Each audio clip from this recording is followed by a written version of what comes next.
Mobile generalist YouTube channel நேயர்களுக்கு குடியாத்தம் குமரன் பணிவான வணக்கத்தை தெரிவித்துக் கொள்கிறேன். நண்பர்களே, இன்னைக்கு நம்ம எதை பற்றி பேச போகிறோம்னா, என்ன பேச போகிறோம்? ஏன்னா உலக நாடு வரலாறாக பேச போகிறோம்.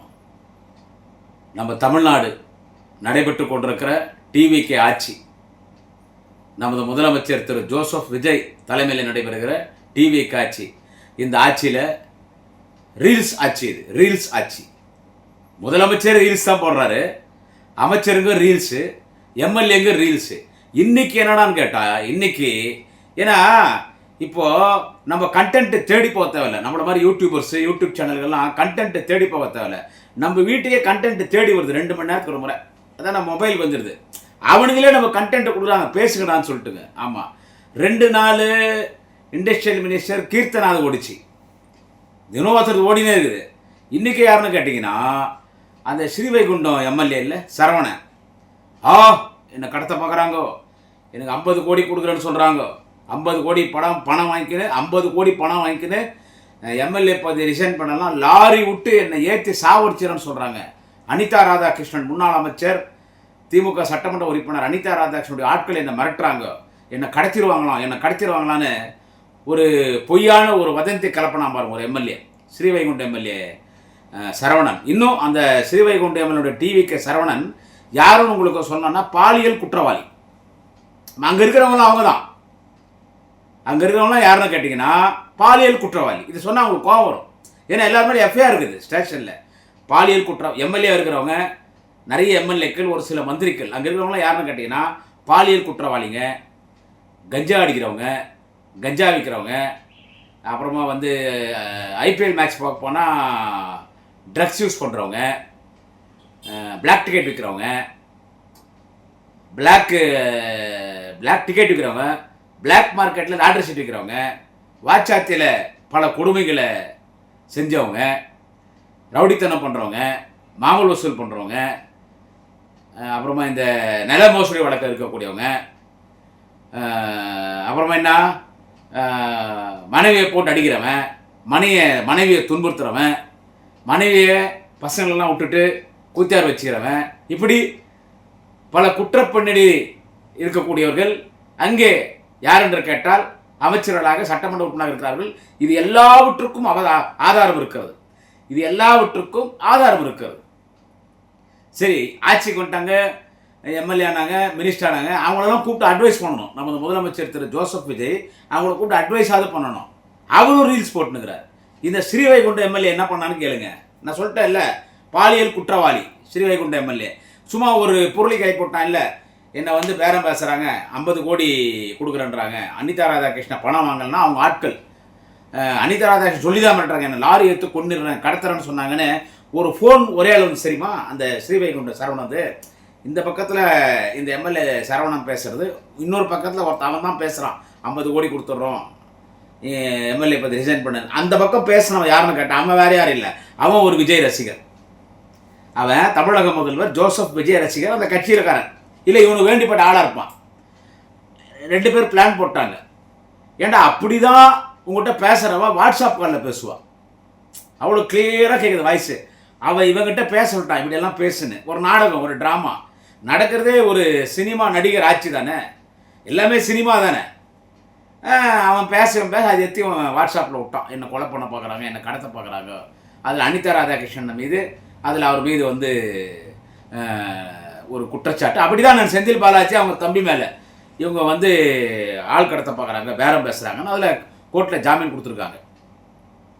இந்த லூஸ் என்ன பண்ணுறான், யார் இந்த சரவணன், அவன் மேலே இருக்கிற பாலியல் குற்றத்தை மறைக்கிறதுக்கு தான் என்ன 50 கோடி கொடுத்து வேலை பேசுகிறாங்கன்னு எல்லாம் பண்ணி உயிருக்கு ஆபத்துன்னு இப்போ அவனுக்கு போலீஸ் பாதுகாப்பு கொடுத்துட்டாங்க. ஸ்ரீவைகுண்டனுடைய சட்டமன்ற உறுப்பினருக்கு சரவணனுக்கு போலீஸ் பாதுகாப்பு, அவனுக்கு கன்மேன். அந்த கன்மேனுக்கே கேவலம். எது கன்மேன் கொடுத்தாங்க? 4 வருஷம் டிஎம்கே ஆட்சியில், எங்கள் ஆட்சியில் சிஎம் ஹோம் டிபார்ட்மெண்ட்டில் சொல்லி எனக்கு கன்மேன் எல்லாருக்கும் தெரியும். குடியாத்தில் எனக்கு 4 வருஷம் கன்மேன். எங்கள் வீட்டில் 3 போலீஸ், எங்கள் வீட்டில் 2 போலீஸ், ஒரு எஸ்ஐ, ஒரு கான்ஸ்டபிள், என் கூட ஒரு கன்மேன், ஒரு பிஎஸ்ஓ, எங்கே போனாலும் என் கூட வருவோம் அப்படி. ஏன்னா எங்கள் வீட்டாண்ட 13 சம்பவங்கள் நடந்துச்சு. பெட்ரோல் வெடி கொண்டு போட்டது 100, 200, 300 கலெக்டாக. இந்த யூடியூப்பில் பேசுகிறால் அது வந்து வீட்டாண்ட கரெக்டாக பண்ணுவாங்க. ஏன்னா அவங்களுக்கு அவங்க கட்சியில் பேர் வாங்குறதுக்கு. அதுக்கு எனக்கு கன்மேன் கொடுத்தாங்க. வெளியெல்லாம் நிறைய இடத்துல கலெக்ட் ஆச்சு. அந்த பிஎஸ்ஓவே ஃபோன் பண்ணி சொல்லுவாங்க அங்கங்கே. என் கூடவே வந்துட்டு அந்த பெட்ரோல் வண்டி வர எங்கே போனாலும். ஏன்னா அந்தளவுக்கு எனக்கு பிரச்சனைகள் வெளியே போனேன். இன்றைக்கும் இருக்குது. எலெக்ஷன் அடித்து போனால் அந்த கன்மேன் எடுத்துட்டான். கோர்ட்டுக்கு போனால் வாங்கினானாங்க, வேணான்ட்டு. ஆனால் இவனுக்கு இந்த ஸ்ரீவைகுண்டனுடைய டிவிக்கு எம்எல்ஏ கன்மேன் கொடுத்தது கன்மேனுக்கே கேவலம். ஒரு இரும்பு கொசோடு அவங்ககிட்ட வராது. அவன் பாலியல் கூட்டத்தை வந்து தப்பிக்கிறதுக்கு அவன் அந்த பேர்லேருந்து மாறுறதுக்கு என்னை கடத்துறாங்க எடுத்துறாங்கன்ட்டான். இன்றைக்கி என்ன பண்ணான்னு கேளுங்க. இப்போ இந்த எம்எல்ஏங்க மந்திரிகள் ஆய்வுக்கு போகிறாங்க. இப்படிப்பட்ட ஆய்வு திமுக 96லேருந்து தொடர்ந்து ஆட்சிக்கு விட்டு வருது இல்லை, 96லேருந்து ஆட்சிக்கு வருது இல்லை திமுக. நான் திமுக ஆட்சி வரும்போதெல்லாம் எல்லா அமைச்சோடு வந்துடுறேன். என்ன சொல்கிறது, ஆய்வுக்கு போவாங்க. ஆனால் இந்த மாதிரி ஆய்வு போனது எங்கேயுமே பார்க்கட்டேன். சின்ன பசங்க அப்பா அம்மா விளையாட்டு விளையாட மாதிரி இருக்குது சார். சகோதர சகோதரிகளே, சின்ன பசங்க அப்பா அம்மா விளையாட்டு விளையாட மாதிரி எதுக்கடா ஆய்வு பண்ணுறீங்க நீங்கள்? ஆய்வு போகும்போது கூட ஒரு கேமரா ஒன்று வருது, கூட ஒரு கேமரா. இந்த டிபார்ட்மெண்ட்டுகள்லாம் யாரா லீடர்னு கேட்டால், இந்த ஆய்வுக்கு போகிற ரீல்ஸ் டிபார்ட்மெண்ட் லீடர் யாருன்னு கேட்டால் நம்ம கீர்த்தனா மேடம், இண்டஸ்ட்ரியல் மினிஸ்டர். ஸ்கூலில் ஆய்வுக்கு போனாங்க பாருங்க, அவங்க ஒரு குழந்தைய மிரட்டிட்டு இருந்தாங்க இல்லை, அவங்க தான் இவங்களெல்லாம் கைட் பண்ணுறவங்க. அப்படியே கேமரா, இவனே செல்ஃபோன் கையில் வச்சுட்டு இருக்கான். யார்? அந்த எம்எல்ஏ சரவணனே கையில் ஃபோனு. அவன் பின்னால் பார்த்தீங்கன்னா ஒரு கேமரா ஒன்று இருக்கும். அந்த கேமராவில் வீடியோ பிடிச்சிட்டுருக்காங்க. ஒரு அரிசி, அதாவது வந்து நியாய விலை கடைக்கு போகிற அரசாங்கத்தினுடைய அரிசி குடோன்லேருந்து அரிசி வெளியே வருது. அந்த அரிசி வர வண்டியை போய் இந்த எம்எல்ஏ போய் ஆய்வு நடத்துகிறார். அரிசி வர வண்டியில் போய் அரிசி வண்டியிலே நான் ஆய்வு நடத்துவேன், எனக்கு ஒன்றும் தெரியல. குடோனில் போனால் ஆய்வு நடத்தலாம், அரிசி எப்படி இருக்குதுன்னு.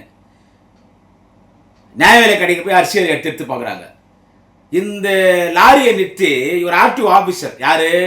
எம்எல்ஏ சரவணா ஆர்டிஓ ஆஃபீஸ் போயிட்டு எல்லாம் பார்த்துட்டு, என்ன இது டயர் படி தேஞ்சு போய்க்குது கேட்குறேன். அதிகாரி, பாவம் அதிகாரிகள்லாம் இந்த ஆட்சியில் அதிகாரிகள் என்ன பாவம் பண்ணிக்கல எனக்கு தெரியல. எல்லாம் டோட்டலாக போலீஸ் டிபார்ட்மெண்ட்லேருந்து எல்லா அதிகாரியும் சொல்கிறேன், ஏன் இது டயர் தேஞ்சு போய்க்குது? ஏடா எவனாவது டயர் தேஞ்சு போய்க்குதுன்னு போய் ஆய்வு பண்ணுவானா? அப்புறம் வண்டியில் ஏன் கண்ணாடி உடஞ்சிட்டு இருக்குது கேட்குறான். இந்த வண்டியில் டயர் ஏன் தெரியும்? அவங்க அதிகாரி தெரியல சார், அது லாரி டிரான்ஸ்போர்ட் வந்து கான்ட்ராக்ட் எடுத்திருப்பாங்க, நாங்கள் அவங்களுக்கு கான்ட்ராக்ட் வந்து அப்ளை பண்ணுவாங்க, டெண்டர் அப்ளை பண்ணுவாங்க, அதில் யாருக்குன்னா கான்ட்ராக்ட் கொடுப்போம். அவள் கான்ட்ராக்ட் எடுத்தால் லாரிக்காரன் தான் சார் கேட்கணும், டயர் தேஞ்சிட்டு இருக்குது. யார் அதை கான்ட்ராக்ட் எடுத்து அவன் ஃபோன் பண்ணுறது? அப்படியே வடிவேல் காமெடி மாதிரியே நம்ம அப்படியே வடிவேல் காமெடியே ஞாபகம் வருது. அவன் கூட அவன் என்ன பண்ணிடுவான், ஒருத்தன் வந்து வடிவேலுக்கு வந்துட்டு இது மாதிரி தோட்டில் தண்ணி போடணுன்னு ஃபோனை போட்டு ஒரு ரவுடிக்கு போயிடும் மாறுதெல்லாம். யாரா பேசுறது? நான் தான் வட்ட செயலாளர் வண்டு முருகன் பேசுகிறேன். நீ யாரா பேசுறது? அவன் நான் சதுர செயலாளர்னுவான். பேச்சுவார்த்தை ஆய் திட்டி அவன் வந்து கட்சியில் வந்து வடிவேலை தூக்கிட்டு போய் வெற்றி செய்வான். அந்த மாதிரி ஃபோனில் இவன் கேட்குறான், யார்? இந்த எம்எல்ஏ சரவணன். யாருங்க பேசுறது? நீங்கள் யாருங்க பேசுறதுன்றான். அது சின்ன பையன் மாதிரி அந்த டிரான்ஸ்போர்ட் கம்பெனியில் வேலைச்சிடறான். நீங்கள் யாருங்க பேசுறது? ஏம்பா நான் தான் ஸ்ரீவைகுண்டனுடைய எம்எல்ஏ சரவணன் பேசுகிறேன். எம்எல்ஏன்னா அவனுக்கு எம்எல்ஏனால என்னன்னு தெரியல, பாவம் ஏதோ பையன். எம்எல்ஏனா, யோ நான் தான் ஸ்ரீவைகுண்டம் எம்எல்ஏ பேசுகிறேம்மா. இந்த லாரி வந்து யாருது லாரி? எந்த லாரிங்க? அதான் அரிசியிலோடல ஏற்றுறது அந்த லாரி. என்னங்க யோ லாரியில் டயர்லாம் தேஞ்சு போய்க்குது, அதெல்லாம் சரி பத்தத்தில் எப்படி அவர் குடோன்லேருந்து அரிசி ஏற்றின்னு போகிறது? இந்த டயர்லாம் தேஞ்சு போயிருந்தா எப்படி ஏற்றுன்னு போவான்? என்னங்க டயர் தேஞ்சு போனது அது எங்களெல்லாம் கேட்ட எங்களுக்குனா தெரியும். அது ஏங்க நீங்கள் கேட்குறீங்கன்ட்டான் உடனே. யார்? எம்எல்ஏ. நான் எம்எல்ஏ கேட்குறேன், டயர் தேஞ்சு போய் டயர்லாம் மாற்ற மாட்டீங்களா? அதெல்லாம் எங்களுக்கு தெரியாதுங்க, அதெல்லாம் எங்களுக்கு தெரியாது. நாங்கள் அரிசி எடுத்துன்னு போய் ஒழுங்காக சேர்த்துருவோம், அதுதான் எங்களுக்கு தெரியும். ஓனர் யார்? அதெல்லாம் உங்களுக்கு சொல்லணும்னு அவசியம் இல்லைங்க. யோ டயர் தேஞ்சு போய்க்குதுன்ற, நானும் ஒரு லாரி டிரைவர் தான்யா, நானும் லாரி ஓட்டிக்கிறையா, நானும் லாரி டிரைவர் தான்யா. இவன் என்னம்மா லாரி டிரைவர் பாம்பார்? லாரி போயினே இருந்தால் ரோட்டில் நின்று டார்ச் அடிச்சு கூப்பிடுவாங்க, இறங்கி போயிடுவான் அந்த டிரைவர் வண்டியை விட்டு. அப்படிப்பட்ட லாரி டிரைவர் மாதிரி தெரியுது நம்ம ஸ்ரீவைகுண்டனுடைய டிவிக்கு எம்எல்ஏ சரவணன். நானும் லாரி டிரைவர் தான், என்னையா டயர் போட்டிருக்கேன்? இப்படியெல்லாம் டயர் போட்டதான் எப்படியா? என்ன அங்கே இப்போ அதாவது எஃப்சி பார்க்க வரான் பார் வண்டிக்கு எஃப்சி எடுத்துன்னு போனால் ஆர்டி வந்து செக் பண்ண வண்டியை, அவங்க கூட டயர் பார்க்க மாட்டாங்க. அது கூட ஒரு அந்த டயரே அப்படியே காரணம் உடனே அந்த ஃபோட்டோ கிட்ட எடுத்துன்னு போகிறாங்க. என்ன அது டயர் வச்சுருக்கேன்? என்ன டயர் இது? டயர்லாம் மாற்றுறதில்ல என்னென்ன கேட்டுருக்கேன். உடனே அவன் எங்க அதெல்லாம் எனக்கு தெரியாதுங்க, நீங்கள் யாருங்க நீங்கள்? எம்எல்ஏ அதை வைங்க போனான்ட்டான். யார் பண்ணி பேசுறது? நான் எம்எல்ஏ பேசுறது. ஃபோன் வைங்க சும்மா வைங்க ஃபோனை. ஒன்று பக்கத்துக்கு யாரோடா நீ ஃபோன் போட்ட? ஓனர் போடாத, யாரும் சின்ன பையனை போட்டுரு. ஓனர் கொடுப்பா. இவரோட வீடியோவை எடுத்துக்கிறது யாருன்னு கேட்டால் இவ்வளோ வீடியோ இவனுங்களே எடுக்கிறானுங்க. இது வில்லங்கமான வீடியோ தானே. ஒரு சின்ன பையன் மெட்ரிட் எம்எல்ஏ ஃபோனை வேடான்ட்டான். இந்த வீடியோ வெளியிடுறானுங்கன்னா இவனுக்கு எவ்வளோ தற்கூரியாக இருப்பானுங்க. இதுதான் தற்கூரின்னு சொன்னேன். இந்த வீடியோ அசிங்கமாயிடுச்சுங்க. இந்த வீடியோ வெளியிடுறானுங்க. அந்த வீடியோத்து எல்லா மீடியாவும் வந்துடுச்சு. அந்த வீடியோ இவனை ட்ரஸ்ட் நடத்துகிறான். அங்கே ஒரு பைக் இருக்குது. அந்த நம்பர் காலாவதி ஆகி ரொம்ப நாள் ஆயிடுச்சு. அந்த வண்டிக்கு லைசன்ஸ் இல்லை, இன்சூரன்ஸ் இல்லை. இவன் ட்ரஸ்ட் நடத்துகிற இவன் வீட்டில் இருக்கிற பைக். அது ஏடிஎம்கே ஐடி விங் போட்டு காலிலேருந்து கிளின்னு கிழிச்சிட்டு இருக்காங்க. ஸோ இந்த மாதிரி ஒரு தற்கொலைங்க கண்ட்ரி ப்ரூட்டாக இருக்கிறாங்களே. காட்டா மாறிக்கிறான் ஒரு எம்எல்ஏ. யோ, அந்த ஸ்ரீவைகுண்டத்தில் யாரெல்லாம் எம்எல்ஏ இருந்தாங்க தெரியுமா? ஒரு பொய் சொல்லி என்னை கடத்த பார்க்குறாங்க. அனிதா ராதாகிருஷ்ணன் என்னை கடத்த பார்க்குறாரு 50 கோடி. ஏங்க இவனுங்கெல்லாம் உண்மையிலேயே ஒரு பேட்டிக்கு சொல்கிறேன், உண்மையிலேயே யாரோ பேசி யாரோ இவனை விலைக்கு இவனை தூக்கணும் 50 கோடின்னா 50 நொடியில் போயிட்டுருப்பான். 50 செகண்ட்ஸில் விட்டுருப்பான். யார்? இந்த சரவணன். நான் என்னடா எதுனா பேசுனா வழக்க போடுறாங்க. இது மக்கள் தான் இதுக்கு ஒரு பதில் சொல்லணும். லாரி டயரை போய் ஆய்வு பண்ணுறான். இன்னும் கொஞ்ச நாள் போனால் இந்த அமைச்சருங்க எம்எல்ஏங்க ஆய்வு பண்ண போனால், அமைச்சர் எம்எல்ஏங்கன்னா இவனுங்க செல்ஃபோனோட தான் போகிறானுங்க. எந்த அதிகாரியும் உங்களை தான் யாரையும் மதிக்க போகிறதில்ல. எந்த அதிகாரியும் உங்களை யாரும் மதிக்க போகிறதில்ல. நம்ம முதலமைச்சர் திரு ஜோசப் விஜய் அவர்கள் ஒரு தாய்மார்கள் குழந்தை பெற்ற ஒரு பெண் குழந்தைகள் அங்கே சென்னையில் ஹாஸ்பிட்டலில் குழந்தைகள் மருத்துவமனையிலேருந்து ஏதோ வீடியோ ஒன்று போட்டாங்க. எங்களுக்கு காசு கேட்குறாங்கன்னு. நம்ம என்ன தான் பண்ணாலும் அந்த கவர்மெண்ட் ஹாஸ்பிட்டலில் ஒரு சிலர் காசு கேட்பாங்க. அதை நான் குறையா சொல்லாம என்ன தான் ஸ்ட்ரிக்டாக பண்ணாலும். உடனே சிஎம் அங்கே போயிட்டார். போனது தப்பு இல்லை, பாராட்டத்தக்கது. சிஎம் விஜய் போனார் ஹாஸ்பிட்டலுக்கு, சென்னையில் அந்த குழந்தைகள் ஹாஸ்பிட்டல் போகும்போதே ஒரு கும்பலோடு போகிறார் உள்ளோ. அது ஒரு ரீல்ஸ். அவரே பிடிக்கிறார் ஃபோட்டோ, செல்ஃபி மாதிரி கும்பலோடு போகிறார். நான் ஒன்று கேட்குறேன், குழந்தைகளுடைய மருத்துவமனைன்னு சொன்னால் அந்த மருத்துவமனை கிட்ட வண்டி போகும்போது சட்டன் டிஸ்டன்ஸ்லேயே ஆரன் அடிக்கக்கூடாது. அங்கே போர்டு இருக்கும். அப்படி ஆரன் அடித்தா அபராதத்தோட சிறை தண்டனை உண்டு. குழந்தைகள் மருத்துவமனை மட்டும். ஏன்னா குழந்தைங்க பிறந்த குழந்தைங்க தூங்கிட்டு இருக்கும், டிஸ்டர்ப் போகக்கூடாது. இன்னொன்று ரொம்ப சுத்தமாக இருக்கும் அந்த ஹாஸ்பிட்டல். கவர்மெண்ட் ஹாஸ்பிட்டலில் சுத்தமாக இருக்கும். ஏன்னா இன்ஃபெக்ஷன் ஆகிடும். இந்த சிஎம் விஜய் பண்ணார்ல உள்ள கூட பத்திரிக்கையாளர் எல்லாரும் கூட்டு போயிட்டார். கூட பத்திரிக்கையாளர் அவங்க கூட வந்தவங்க, சுகாதாரத்துறை அமைச்சர், இவங்க எல்லாம் காலில் பூட்ஸ் கைட்டு விட்டா போனாங்க. எல்லா பூட்ஸ் போட்டுனே உள்ளே போனாங்க. அது இன்ஃபெக்ஷன் ஆகும் இல்லை போன. அங்கே கத்துறாங்க எல்லாம். டிவிகே கட்சிக்காரெலாம் வந்துட்டு அங்கே கத்துறான், ஜோசப் விஜய் வாழ்க, டிவிகே வாழ்க, மிஸ்ஸில் அடிக்கிறோம் ஹாஸ்பிட்டலில். அது ஒன்று அது ரீல்ஸ் வருது. திமுக ஆட்சியோட நடந்துச்சாங்க ரீல்ஸ். சரி, அதிமுக ஆட்சியோட இப்படி நடந்துச்சா? அதிமுக சேர்த்து தான் சொல்கிறேன். ரீல்ஸ் போடுறதுக்காக நீங்கள் ஆட்சிக்கு வந்தீங்க. அந்த கீர்த்தனை பற்றி நம்ம நிறைய பேசிட்டோம். அதில் அந்த வீடியோவில் பார்த்தீங்களா? கீர்த்தனானுடைய வீடியோவில் அந்த இண்டஸ்ட்ரியல் மினிஸ்டர் சகோதரி கீர்த்தனா அது இங்கிலீஷில் கேள்வி கேட்குது. What is your father's occupation? அது மாதிரி நம்ம மொபைல் ஜெர்னலிஸ்ட்டில் நம்ம பேசிட்டோம். இங்கிலீஷில் பேசுறதுன்னா எல்லாரையுமே இதுக்கே இங்கிலீஷ் தெரியல. அவர் சொல்கிறார், வைகோ பையன் துரை வைகோ. ஆமாம், ஆங்கிலத்தில் புலமை பெற்றவர் கீர்த்தனா. இப்போ தான் தெரியுது துரை வைகோவே ஒரு பெரிய பட்டர் இங்கிலீஷ் பேசுகிறவன். இன்னைக்கு சொல்கிறாரு, கீர்த்தனா ஆங்கிலத்திலே புலமை பெற்றவர். அவர் ஆங்கிலத்தில் புலமை பெற்றவர். அது அந்த அந்த கீர்த்தனா பேசின ஆங்கிலம் புலமையா?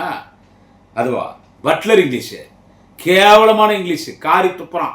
இப்போ தான் தெரியுது துரை வைகோ பையன், அந்த வைகோபால் சாமி வைகோ பையன் துரை வைகோ என்ன இப்போ தான் தெரியுது. அவனுக்கு என்ன இங்கிலீஷ் எப்படி? அவனும் இன்னும் பெரிய பட்லர் இங்கிலீஷாக மாற்றி தான் பாராட்டுறான். அந்த ஒரு வீடியோவில் நீங்கள் பார்த்தீங்கன்னா அந்த ஒரு பொண்ணை இழிச்சு கேள்வி கேட்குறாங்க இல்லை மினிஸ்டர் கீர்த்தனா. அந்த பொண்ணு இப்படி கை கட்டுதுங்க. அந்த வீடியோ நல்லா பாருங்க. இதை யாருமே கண்டிக்கலை. அந்த பொண்ணு இப்படி கை கட்டுது. இந்த அம்மா இங்கிலீஷில் பேசுகிறாங்க. அப்புறமா டீச்சரை மிரட்டுறாங்க. கடைசி பெஞ்சு எப்படி இருக்கும்? இப்படி இருந்தால் என்ன நிர்வாகம் பார்க்குறீங்க? என்னப்பா அந்த பொண்ணுக்கிட்ட பார்க்குறாங்க. அந்த பொண்ணு அப்படியே நடுங்குது. இந்த கட்டின கை இப்படி கீழே விடலைங்க. இது நல்லா கவனிக்கணும் நீங்கள். அவங்க இங்கிலீஷில் கேள்வி கேட்டது, போனது, வண்ணந்து அதெல்லாம் கூட ஒரு பக்கம் வைங்க. அந்த பொண்ணு அந்த குழந்தை அசிங்கப்படுத்திச்சு கீர்த்தனா. இப்படி கை கட்டுதுங்க அந்த குழந்தை ஸ்கூலில். இப்படி கை கட்டினது இறக்க வேலைங்க. தலைவர் ஸ்கூலுக்கு போயிருக்கார். அந்த பசங்களோட உட்காருவார். பசங்களோட உட்காந்து சாப்பிடுவார். எல்லாம் தாத்தான்னு கூப்பிடுவாங்க பசங்க. இதெல்லாம் நம்ம நடந்தது. அன்பில் மகேஷ் மினிஸ்டராக இருந்தார். அவர் போய் பசங்களோட உட்காந்துக்குவார். அந்த குழந்தை இப்படி நிற்கும் போது என்ன சொல்லணும் மினிஸ்டர் கீர்த்தனா? முதல்ல கையை விடணும்னு சொல்லணும். கீழே கை விடு, கை கட்டக்கூடாதுமா. என் கை நான் என்ன கேட்குறேன், அந்த குழந்தை கை கட்டினேக்குது. நீ நின்று ரீல்ஸ் போடுறிய கீர்த்தனா, கை கட்டுகிற குழந்தைய எடுத்து அந்த குழந்தை கை கட்டுனுங்கிறது நீ பேசி எடுத்து ரீல்ஸாக போடுறிய. அந்த குழந்தைன்னா உங்ககிட்ட அடிமையா? அது என்ன குழந்தை தொழில் அழியாது? கை கட்டுனுக்குது. நீ என்ன திருத்தங்கள் சொன்னால் நிறைய பட்டாசு கடை இருக்காங்க, பட்டாசு கம்பெனி. நீ என்ன பெரிய பட்டாசு கம்பெனி ஓனரு, அந்த குழந்தை உங்ககிட்ட வேலை செய்கிற கூலியா? கை கட்டி நிற்க வச்ச ஒரு குழந்தைய ஒரு அமைச்சர் பேசுதுன்னா அப்புறம் ஏங்க நாங்கள் இந்த ஆட்சியை குறை சொல்ல மாட்டோம், அமைச்சரை குறை சொல்ல மாட்டோம், எம்எல்ஏ குறை சொல்ல மாட்டோம், சிஎம் குறை சொல்ல மாட்டோம், அந்த கட்சிக்காரை குறை சொல்ல மாட்டோம்? கொஞ்சம் சொல்லுங்க. இப்படி குழந்தை கை கட்டினதை கீழே உள்ளீங்க, எடுத்து ரீல்ஸ் போடுறாங்க. அது ஒரு ரீல்ஸ். சரி, இவ்வளோ கர்மாந்திரம் இவ்வளோ பெருசு நடக்குது, அந்த ரீல்ஸ் போடுறத விடுறாங்கன்னு கேட்டா இப்பயும் உள்ள இதில் உச்சக்கட்டமாக போயிட்டான் சரவணன் சார். அவன் யாருன்னு கேட்டிங்கன்னா பாலியல் குற்றவாளி மட்டும் இல்லை, அங்கே சந்தை நடக்கும் பாருங்க, அந்த ஸ்ரீவைகுண்டம் தொகுதியில் கிராமங்களில் சந்தை நடக்கல. சந்தையில் எம்எல்ஏ ஆன பிறகு சந்தைக்கு போகிறோம், சந்தைக்கு பிறகு காரில் உட்காந்துன்னு அவங்க ஆட்கள் போய் மாமூல் வசூல் போடுறாங்க சந்தையில். எம்எல்ஏ வந்து வேறு மாமூல் கொடுங்க, ஏன் அது ரீல்ஸ் எடுத்து போடுறது? ஸ்ரீவைகுண்டம் எம்எல்ஏ மிஸ்டர் சரவணன் அவர்களே அங்கே மாமூல் வசூல் பண்ணுற இல்லை, சந்தையில் மாமூல் வசூல் பண்ணுறிய, அத்தை ரீல்ஸ் எடுத்து போடுறது. ஒரு அப்பாவி பெண்ணை பாலியல் தொல்லை கொடுத்திய, பாலியல் குற்றவாளி, அத்தை ரீல்ஸ் எடுத்து போடுறது. எனவே reels reels reels reels reels reel விடுற ஆட்சி. என்னது ரீல் விடுற ஆட்சி? யோ, உனக்கு 50 கோடியா? ஸ்ரீவைகுண்டம் எம்எல்ஏ சரவணா, உனக்கு 50 கோடியா? 50 பைசா நீ பெரும்பான்மை போக மாட்டேன், நீ 50 பைசா வேல்யூ கிடையாது. இப்படி ஒரு ஆட்சி நடக்குது. நாளைக்கு பார்க்கலாம் எந்த மந்திரி என்ன ரீல்ஸ். கரெக்ட். நாளைக்கு நம்ம முதலமைச்சர் சிஎம் விஜய் கரூருக்கு போறாருல, அங்கே நமக்கு நல்ல கண்டென்ட் கிடைக்கும். நாளைக்கு நம்ம சிஎம் விஜய் சார் பேசிட்டோம், நல்ல கண்டென்ட் கிடைக்கும், வெற்றி செய்வோம். வணக்கம். நாளை ஒரு பதிவில் சந்திக்கிறேன். குடியாத்தம் குமரன்.